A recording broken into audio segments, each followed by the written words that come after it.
మన ఇంట్లో దొండపాదుని చూపిస్తాను రండి. చూడండి, ప్రతి కొమ్మకు కూడా నిండుగా కాయలు కాస్తున్నాయి. అసలు తోరణాలు మనకి ఎలా ఉంటాయో, మన వాకిలికి మన గుమ్మానికి తోరణాలు కట్టుకుంటే ఎంత మంచిగా మనం కట్టుకుంటామో అంతే మంచిగా కాస్తాయండి ఈ కాయలు. చూడండి పువ్వులు ఎంత బాగున్నాయో. ప్రతి పువ్వుకి పిందె వస్తుంది, ప్రతి పిందె కూడా కాయ అవుతుంది. అన్నీ అసలు ఎంత మంచిగా కాస్తుందో ఈ చెట్టు. ప్రతి ఆకు దగ్గర కాయ వస్తుందండి. చూసారా చెట్టు నిండా ఎలా ఉన్నాయో. దీనికి గట్టిగా 4 కొమ్మలు ఉన్నాయండి, కానీ కనీసం 1 కేజీ కాయల వరకు వస్తాయి.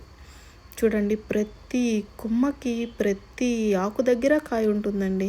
చెట్టు నిండా కాయలే. ఈ కాయ చూసారా ఆగిపోయింది, నేను చూసుకోలేదు దీన్ని. చిన్న పిందెని చూడండి, అలాగే పెద్ద పండు కూడా వచ్చేసింది. చూసారా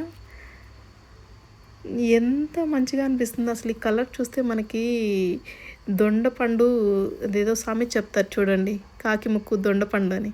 అట్లాగా ఆ సామెత గుర్తొస్తుంది కదా, మీకు అలానే గుర్తొచ్చిందా? అయితే కామెంట్ చేయండి. చూసారా మన ఇంట్లో ఎన్ని కాయలు వచ్చాయో.